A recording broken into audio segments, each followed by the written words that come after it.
Hello friends, welcome back to our YouTube channel 1 to 1 classes. मैं हूं आपकी mentor Vanshika दुआ बजाज और आज हम आपके लिए लेकर आए एक और most important previous year questions की न्यू चैप्टर की वीडियो। आज का हमारा चैप्टर रहेगा एरिया रिलेटेड टू सर्कल। बहुत ही सिंपल सा और बहुत ही ईजी सा चैप्टर है। अगर आपने इस चैप्टर को एनसीईआरटी से प्रिपेयर कर लिया है तो सबको पता होगा इसमें सिर्फ एक ही एक्सरसाइज आनी है हमारे पास। तो चलिए आज करते हैं हम इसके इंपॉर्टेंट क्वेश्चंस को डिस्कस। और इंपॉर्टेंट क्वेश्चंस को डिस्कस करने से पहले हम आपके साथ शेयर करना चाहेंगे कुछ ट्रिक्स, फॉर्मूलाज कह सकते हैं, या फिर हम इसको बोलेंगे पूरे के पूरे चैप्टर का रिवीजन मैप। पूरे चैप्टर को रिवाइज करने के लिए सिर्फ आपको एक पिक्चर को गो थ्रू करना है और आपका पूरा का पूरा चैप्टर रिवाइज हो जाएगा। ये पिक्चर ली हमने एडुकाज़ोन के सैम्पल पेपर में से। एडुकाज़ोन के सैम्पल पेपर्स में कंटेंट को इतने अट्रैक्टिवली रिप्रेजेंट करा गया है बच्चों के कन्वीनियंट के लिए कि बच्चे बहुत ईजिली अपने एग्जाम की प्रिपरेशन कर सकते हैं। तो अपने बोर्ड एग्जाम्स को प्रिपेयर करने के लिए परचेज कर लीजिए एडुकाज़ोन के सैम्पल पेपर्स। अब हमारा क्वेश्चन रहेगा, फर्स्ट क्वेश्चन है area of sector of a circle of radius 14 centimetre is 154 centimetre square. कि एक सर्कल है, उसकी जो रेडियस है वो कितनी रहेगी हमारे पास 14 सेंटीमीटर। एरिया ऑफ सेक्टर हमें कितना गिवन है बच्चों 154 सेंटीमीटर स्क्वायर। तो area of sector is equals to 154 centimetre square. तो सबको पता है एरिया ऑफ सेक्टर का फॉर्मूला क्या रहता है, theta upon 360 into pi r square. किसके इक्वल रखेंगे हम इसको 154 के। तो हम थीटा की वैल्यू फाइंड आउट कर सकते हैं। थीटा की वैल्यू किसके इक्वल हो जाएगी 154 into 360 upon pi r square. तो आर स्क्वायर और पाई, अब हम दोनों वैल्यू सब्स्टिट्यूट कर देंगे। तो 154 इंटू 360 अपॉन में हमारे पास पाई की वैल्यू क्या रहेगी 22/7 and r is equals to हमारे पास क्या गिवन है 14 इंटू 14। जब हम इसको सिंप्लीफाई कर लेंगे बच्चों तो हमारे पास थीटा की वैल्यू आ जाएगी। तो इसको सिंप्लीफाई करके हम थीटा की वैल्यू निकाल देते हैं। सिंप्लीफाई करना बहुत ईजी है, सभी बच्चे कर सकते हैं। 7 एंड 14 डिवाइड बाय करेंगे 2 हो जाएगा। 11 से इसकी कटिंग करेंगे तो यहाँ पे हमारे पास कितना आ जाएगा 14 एंड 14 एलिमिनेट हो जाएगा। तो 2 और 360 कटिंग करेंगे 180 और फिर से 2 और 180 की कटिंग करेंगे तो हमारे पास क्या रिजल्ट आ जाएगा 90। तो हमारे पास एंगल आ गया 90 डिग्री। अब हमें फाइंड क्या करना है बच्चों इस क्वेश्चन में, length of corresponding arc of sector. Length of arc, तो लेंथ ऑफ आर्क का फॉर्मूला हमारे पास क्या रहता है, सभी बच्चों ने एनसीईआरटी में फॉर्मूला इसका पढ़ लिया होगा, theta upon 360 into 2 pi r.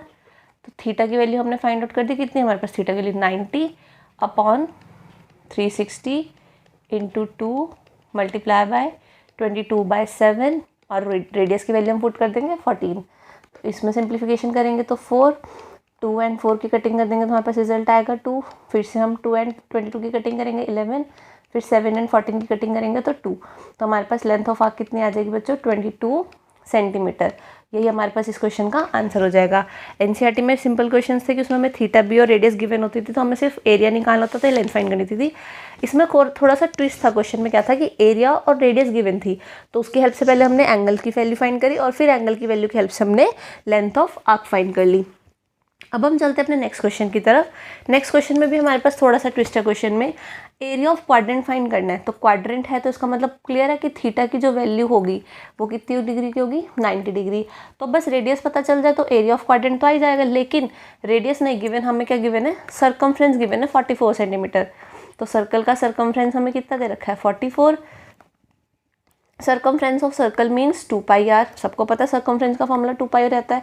तो 44 के इक्वल, तो रेडियस कितनी हो जाएगी 44 अपॉन 2 पाई। तो पाई की वैल्यू भी हम सब्स्टिट्यूट कर देते हैं 22/7। तो यहाँ पे हमारे पास कटिंग हो जाएगी 11 2 जा 11 4 जा। फिर हम यहाँ पे दोबारा से कटिंग कर देंगे तो हमारे पास रेडियस कितनी आ जाएगी 7 सेंटीमीटर।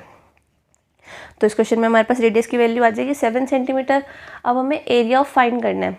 तो area is equals to, area of quadrant का फॉर्मूला हम डायरेक्ट अप्लाई कर सकते हैं 1/4 इंटू पाई आर स्क्वायर, या थीटा की वैल्यू पुट करेंगे तब भी 1/4 ही आएगा। तो 1/4 इंटू 22/7 इंटू 7 इंटू 7, क्योंकि आर स्क्वायर है तो एक 7 से 7 एलिमिनेट हो जाएगा। ये दोनों 2 के टेबल से कट हो रहे हैं तो हमारे पास क्या रिजल्ट आएगा 77/2। 77/2 का मतलब क्या हो गया हमारे पास 38.5 सेंटीमीटर स्क्वायर। ये इस क्वेश्चन में हमारे पास एरिया आ जाएगा। इसमें हमें सर्कमफ्रेंस गिवन था, सर्कमफ्रेंस की हेल्प से पहले हमने रेडियस फाइंड करी एंड फिर रेडियस की वैल्यू पुट करके हमने एरिया ऑफ क्वाड्रेंट फाइंड कर दिया। अब चलते हैं अपने नेक्स्ट क्वेश्चन की तरफ। नेक्स्ट क्वेश्चन में हमें साथ में फिगर भी प्रोवाइडेड है। अब इसमें हमारे पास आ गया मेजर सेगमेंट का एरिया फाइंड करना है। बच्चों सेक्टर का फॉर्मूला सबको पता है, सेक्टर के फॉर्मूले में से हम ट्रायंगुलर वाला पार्ट माइनस कर देते हैं तो हमारे पास सेगमेंट का फॉर्मूला। यहाँ पे हमारे पास ये जो पूरी की पूरी अगर हम इसको शेडेड करें तो ये जो AOB पूरा पोर्शन है ये हमारे पास क्या है, सेक्टर है। तो AOB सेक्टर में से हम क्या माइनस कर दें, माइनस ट्रायंगल का एरिया। AOB ट्रायंगल जो है उसका एरिया माइनस कर दें तो जो हमारे पास नीचे वाला पोर्शन बचेगा ये वाला सारा जिसको हम फिल कर रहे हैं तो ये क्या आ जाएगा, सेगमेंट का एरिया आ जाएगा। बट ये कैसा सेगमेंट रहेगा, ये हमारे पास जो सेगमेंट आएगा ये कैसा सेगमेंट है, माइनर सेगमेंट। और हमें फाइंड क्या करना है, हमें मेजर सेगमेंट का एरिया फाइंड करना है। तो हम स्टेप बाय स्टेप चलते हैं। सबसे पहले हम सेक्टर का एरिया फाइंड करते हैं। एरिया ऑफ सेक्टर AOB, जो AOB सेक्टर है उसका एरिया क्या हो जाएगा हमारे पास, θ/360 into πr²।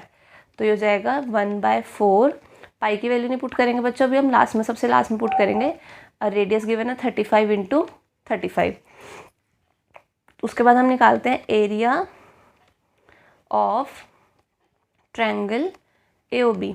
Area of triangle AOB को बच्चा आप दो मेथड से फाइंड कर सकते हो। एक तो हम इसमें फॉर्मूला यूज़ करते हैं r² इंटू साइन θ/2 कॉस θ/2। किसी भी फॉर्मूले में, किसी भी ट्रायंगल में आप ये वाला फॉर्मूला अप्लाई कर सकते हो। अगर हमारे पास कोई भी ट्रायंगल है तो r² की वैल्यू हमारे पास क्या हो जाएगी, 35 इंटू 35 साइन θ/2। थीटा की वैल्यू कितनी है, 90, तो 90/2 कितना हो जाएगा, 45 एंड कॉस 45। तो यहाँ पे हमारे पास 35 इंटू 35 तो एज इट इज़ रखते हैं। साइन 45 की वैल्यू हो जाएगी 1/√2 एंड कॉस 45 की वैल्यू हो जाएगी 1/√2। तो 1/√2 हमारे पास कितना हो जाएगा बच्चों, 2। तो 35 इंटू 35/2।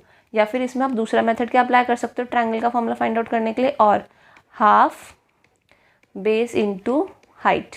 तो इस वाले ट्रायंगल के लिए हमारे पास बेस क्या रहेगा, OA या OB, दोनों में से कोई सा भी एक बेस हो जाएगा और एक हाइट हो जाएगी। तो दोनों ही रेडियस है, तो हाफ इंटू 35 इंटू 35। देखो बच्चों दोनों से ही हमारे पास क्या आ रहा है, रिजल्ट सेम आ रहा है। अब हम इसके बाद निकालते हैं area of segment. Minor segment का एरिया निकलेगा पहले बच्चों इसमें, एरिया ऑफ माइनर सेगमेंट। तो माइनर सेगमेंट के एरिया के लिए क्या करेंगे, सेक्टर में से भी हमने यहाँ पे आपको बताया था कि सेक्टर में से ट्रायंगल का एरिया माइनस कर देंगे। तो यहाँ पे लिखना area of sector AOB minus area of triangle AOB। तो हमारे पास क्या आएगा, 35 इंटू 35 इंटू π/4 माइनस 35 इंटू 35/2। ये हमारे पास आ गया एरिया ऑफ माइनर सेगमेंट। अब एरिया ऑफ मेजर सेगमेंट, तो एरिया ऑफ मेजर सेगमेंट। अब पूरे सेगमेंट का मेजर वाले पार्ट का एरिया निकालने के लिए क्या करना है, सर्कल का एरिया लेंगे और उसमें से माइनर वाला पार्ट माइनस कर देंगे। तो एरिया ऑफ सर्कल होता है πr²। तो पाई इंटू r की वैल्यू हमारे पास कितनी है, 35 इंटू 35 माइनस इन दोनों में भी pi into 35 into 35/4 minus 35 into 35/2। इसको हम ब्रैकेट में रखते हैं क्योंकि ब्रैकेट्स खुलेंगे तो ये साइन प्लस में हो जाएगा। अब इसके बाद हम अपने आगे की कैलकुलेशन को करते हैं। आगे की कैलकुलेशन को देखो ध्यान से करना। आप इसमें पूरी कैलकुलेशन पहले ही कंप्लीट करके सॉल्व कर सकते थे, लेकिन मैंने यहाँ पे कैलकुलेशन कंप्लीट नहीं करी क्योंकि यहाँ पे हमारे पास क्या हो जाएगा, सिंप्लीफिकेशन हो जाएगी कॉमन लेने के बाद। तो हम कैलकुलेशन को बड़े ध्यान से करेंगे। तो देखो बच्चों अब ध्यान से कैलकुलेशन समझना कैसे करनी है इन क्वेश्चन में, ताकि आपका एग्जाम में टाइम भी सेव हो सके। तो इसमें से कॉमन लेंगे हम 35 इंटू 35। ब्रैकेट्स में हमारे पास यहाँ पर क्या बचेगी टर्म, पाई मीन्स 22/7 माइनस यहाँ पे हमारे पास क्या बचेगा, π/4 मीन्स 22/7/4 एंड माइनस 1/2। तो अब इसमें हम क्या करेंगे, 35 इंटू 35 को तो हम लिख देंगे 1225। अगर आप नहीं लिखना चाहते मल्टीप्लाई करके तो अभी उसका एज डिज़ाइन, इसमें कटिंग हो जाएगी 2 एंड 11। तो हमारे पास एलसीएम क्या रहेगा बच्चों, 14। तो यहाँ पे वैल्यू हो जाएगी 44। यहाँ पे हम माइनस माइनस प्लस कर देंगे क्योंकि हमने ब्रैकेट्स ओपन करे, तो माइनस 77 एंड प्लस 7, सॉरी यहाँ पे 11 था, ये हमने ये है -11। तो ये हमारे पास क्या वैल्यू प्रोवाइड करेगा, 1225 इंटू देखो बच्चों 44 माइनस 11 करेंगे, हमारे पास क्या रिजल्ट आएगा 33, एंड 33 में हम 7 ऐड करेंगे तो क्या वैल्यू हो जाएगी 40/14, ये हमारे पास आ जाएगी वैल्यू। तो सबसे पहले हम इन दोनों की कटिंग कर देते हैं, 2 के टेबल से 2 7 जा एंड 2 20 जा, फिर 7 के टेबल से दोनों वैल्यूज़ कट हो रही है, 7 के टेबल से कट होकर हमारे पास यहाँ पे क्या वैल्यू आएगी 175, फिर 175 और हम 20 की मल्टीप्लाई करेंगे तो मल्टीप्लाई करके हमारे पास जो आएगा area of major segment 3500 centimetre square, यही क्या हो जाएगा इस क्वेश्चन का आंसर। ये लेंथी क्वेश्चन है बच्चों, एग्जाम में लॉन्ग क्वेश्चन के पॉइंट ऑफ व्यू से काफ़ी इंपॉर्टेंट है, तो इसकी कैलकुलेशन ध्यान से करिएगा और क्वेश्चन को अच्छे से समझ के नोट कर लीजिएगा। अब हम चलते हैं अपने नेक्स्ट क्वेश्चन की तरफ, और नेक्स्ट क्वेश्चन करने से पहले हम आपके साथ डिस्कस करना चाहते हैं कि आप अपने बोर्ड एग्जाम्स की प्रिपरेशन के लिए परचेज कर लीजिए एडुकाज़ोन के अमेजिंग सैम्पल पेपर्स। एडुकाज़ोन के सैम्पल पेपर सभी सब्जेक्ट्स के लिए अवेलेबल है, आप Hindi, English, math, science, social science किसी भी सब्जेक्ट के लिए परचेज कर सकते हैं। आप इनको ऑनलाइन एंड ऑफलाइन कहीं से भी परचेज़ कर सकते हैं। ऑनलाइन परचेज़ करने के लिए लिंक आपको डिस्क्रिप्शन में प्रोवाइडेड है। बहुत अच्छे सैम्पल पेपर्स हैं, आपकी बोर्ड प्रिपरेशन को बहुत ईजी बना देंगे। अब हम चलते हैं अपने नेक्स्ट क्वेश्चन की तरफ, जो कि हमारा रहेगा a chord 10 centimetre long is drawn in a circle whose radius is 5√2 centimetre. एक कॉर्ड है सर्कल की, उसकी लेंथ कितनी है 10 सेंटीमीटर। देखो बच्चों ये 10 सेंटीमीटर तो हमारे पास कॉर्ड हो गई। सर्कल की जो रेडियस है यहाँ पर ये हो गई 5√2, दूसरी वाली रेडियस भी कितनी हो जाएगी, ये भी हमारे पास कितनी रहेगी 5√2। यहाँ पे हमारे पास क्या पॉइंट हो गया, ये हमारा सेंटर हो गया। कॉर्ड हम ए बी मार्क कर देते हैं, ए बी कॉर्ड है। तो हमें एरिया फाइंड करना है माइनर सेगमेंट का, तो माइनर सेगमेंट का एरिया फाइंड करने के लिए वही area of sector minus area of triangle, लेकिन सेक्टर का एरिया फाइंड करने के लिए किसकी वैल्यू चाहिए है थीटा की। तो अब ये एंगल हमारे पास कितने डिग्री का, ये हमें प्रोवाइडेड नहीं है। तो सबसे पहले हम इस ट्रायंगल में चेक करते हैं OA² प्लस OB² की वैल्यू फाइंड आउट करते हैं। क्या हो जाएगी बच्चों 5√2 स्क्वायर प्लस 5√2 स्क्वायर, तो क्या आ जाएगी value 50 plus 50 is equals to 100। तो 100 हमारे पास किसके इक्वल आ गया, AB² के इक्वल आ गया। तो ये हमारे पास पाइथागोरस थ्योरम का सेटिस्फेक्शन हो गया। It implies that triangle AOB is a right angled triangle, कि हमारे पास कैसा ट्रायंगल सेटिस्फाई हो गया, राइट एंगल ट्रायंगल। और राइट एंगल कहाँ पर बनेगा, O पॉइंट पर, right angled triangle eight O जो हमारा रहेगा वो 90 डिग्री। तो it implies that angle AOB जो हमारे पास आएगी वैल्यू कितनी हो जाएगी 90 डिग्री। बस आगे तो बच्चों क्वेश्चन बहुत ही सिंप्लीफाइड है। एरिया ऑफ सेक्टर AOB हम फाइंड करेंगे पहले। Area of sector AOB is equals to 1/4 into pi r²। तो 1/4 इंटू 22/7 इंटू 5√2 इंटू 5√2। तो इसको जब हम सिंप्लीफाई करेंगे 2 एंड 11, ये 2 की √2 एंड √2 से कटिंग हो जाएगी, तो हमारे पास क्या आ जाएगा 11 इंटू 5 इंटू 5/7। आप इसको पूरा सॉल्व करना चाहे पूरा सॉल्व कर सकते हैं, यहीं तक छोड़ेंगे तो हम आगे कॉमन ले लेंगे। उसके बाद हम निकालते हैं एरिया ऑफ ट्रायंगल AOB। तो ट्रायंगल AOB का फॉर्मूला क्या लगेगा, हाफ बेस इंटू हाइट। तो हाफ इंटू 5√2 इंटू 5√2। तो ये 2 एंड √2 कट हो जाएंगे 2 से, तो कितना आ जाएगा हमारे पास 5 इंटू 5 सेंटीमीटर स्क्वायर। अब हमें क्या फाइंड करना है, एरिया ऑफ माइनर सेगमेंट। तो एरिया ऑफ माइनर सेगमेंट किसके इक्वल रहेगा हमारे पास बच्चों, area of minor segment area of sector लेंगे 11 इंटू 25/7 माइनस 25। तो 25 कॉमन ले लेंगे, कॉमन लेने से बेनिफिट होगा, कैलकुलेशन ईजी हो जाएगी। 11/7 माइनस 1, तो क्या हो जाएगी हमारे पास कैलकुलेशन 25 इंटू 4/7, क्योंकि 11/7 माइनस 1 एलसीएम लेके करेंगे तो 4/7 प्रोवाइड करेगा। तो 100/7, 25 4 ज़ा 100, तो हमारे पास क्या आ जाएगा रिजल्ट 100/7। और जब हम 100/7 को डिवाइड करेंगे तो हमारे पास रिजल्ट आएगा 14.285 अप्रॉक्सीमेट। तो जब हम इसको राउंड ऑफ कर देंगे तो राउंड ऑफ करके हम लिख देंगे 14.29 सेंटीमीटर स्क्वायर। यही हमारे पास क्या रहेगा, एरिया ऑफ माइनर सेगमेंट की वैल्यू आ जाएगी।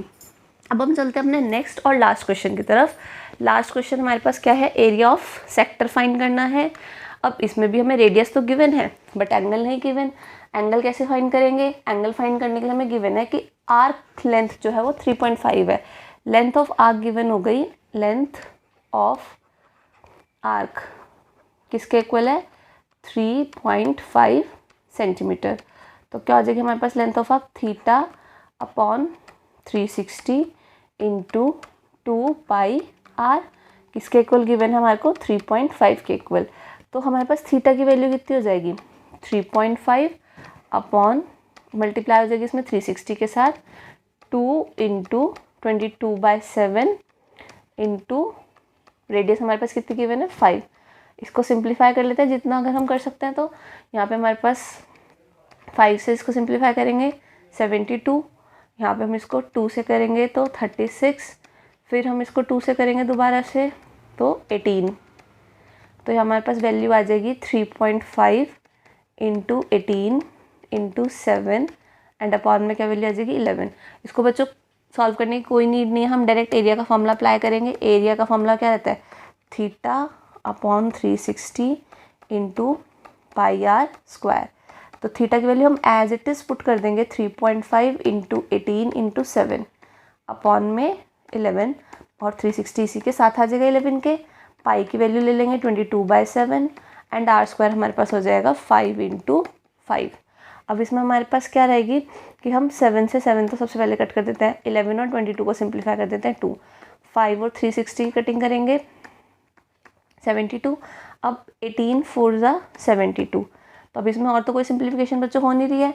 तो 3.5 इंटू 2 इंटू 5, तो 5 तो सबसे पहले कर लेंगे 10 एंड 10 इंटू 3.5 हमारे पास क्या आ जाएगा रिजल्ट? 35/4। तो इन दोनों को हम डिवाइड करेंगे, तो इन दोनों को डिवाइड करके हमारे पास रिजल्ट आ जाएगा 8.75 सेंटीमीटर स्क्वायर। तो एरिया ऑफ सेक्टर हमें इस क्वेश्चन में फाइंड करना था, तो एरिया ऑफ सेक्टर की वैल्यू क्या हो गई? 8.75 सेंटीमीटर स्क्वायर। होप सो आपको सभी क्वेश्चंस अच्छे से समझ में आ गए होंगे। सभी क्वेश्चंस को अच्छे से समझ लीजिएगा, नोट कर लीजिएगा, क्योंकि सभी के सभी एग्जाम पॉइंट ऑफ व्यू के से बहुत ज़्यादा इंपॉर्टेंट है।